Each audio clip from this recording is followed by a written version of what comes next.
I got a network update for you guys from T-Mobile here locally.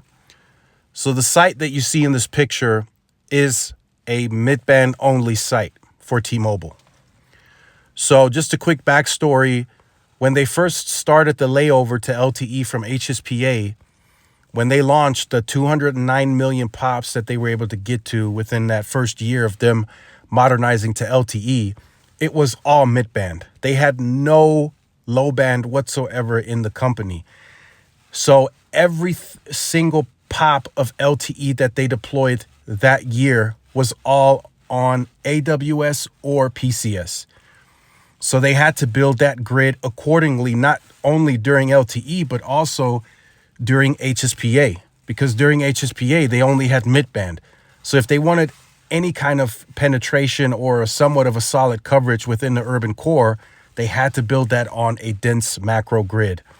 So the after effects of them being a standalone company and spending lower, there are still a good amount of sites on a nationwide scale that are mid-band only, because that's what they started their build on. So towards the end of T-Mobile being a standalone company, that kind of got better because they started laying over 600 megahertz. So they were able to go back to mid-band only sites and put 600 on them, low band. Now, they still weren't able to touch all the mid-band only sites. There were quite a few of them. And I know for a fact with them purchasing the A block of low band from Verizon back then, the band 12, that only covered 158 million pops. So they didn't even have nationwide low band. So I'm sure there are still quite a few mid-band only sites out there.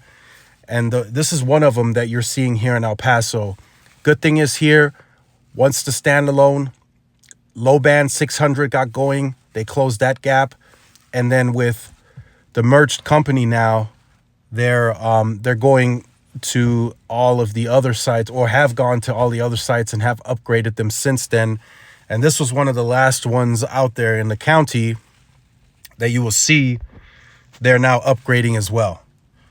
So this one is getting modernized from a mid-band only, which of course is older equipment. And of course the baseband will also need an upgrade here. The radios, likely backhaul, everything is getting upgraded in this,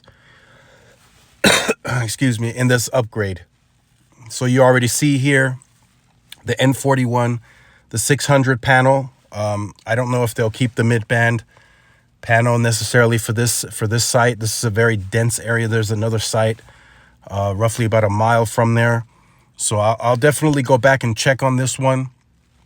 They could just keep the N41 and N71, because that N71 panel can do the PCS, AWS, it can do band 12, it can do AWS 3, it can do just about all the other spectrum bands that T-Mobile has. But if it is a high traffic area for T-Mobile, they will likely keep the other Air 32 or Air 21 up there just for the capacity purposes.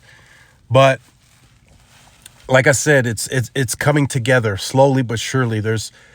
There's a percentage, I'm sure, internally that they're tracking of sites that are getting low band, whereas AT&T and Verizon didn't have to really worry about that because they started their build on low band and then they added mid band to that build when they got going with LTE. So they already had low band on just about all of their sites.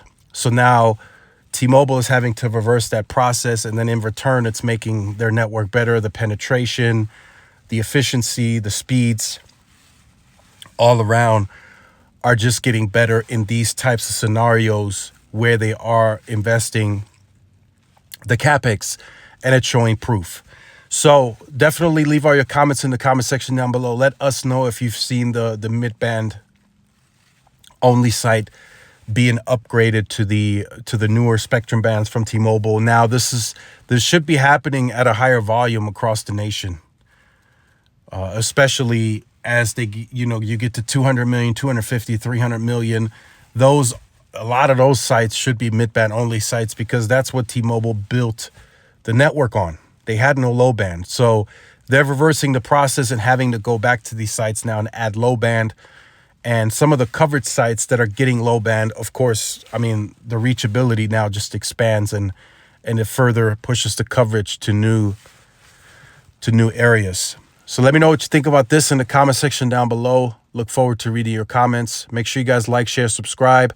Follow the social media outlets for more updates and interactions.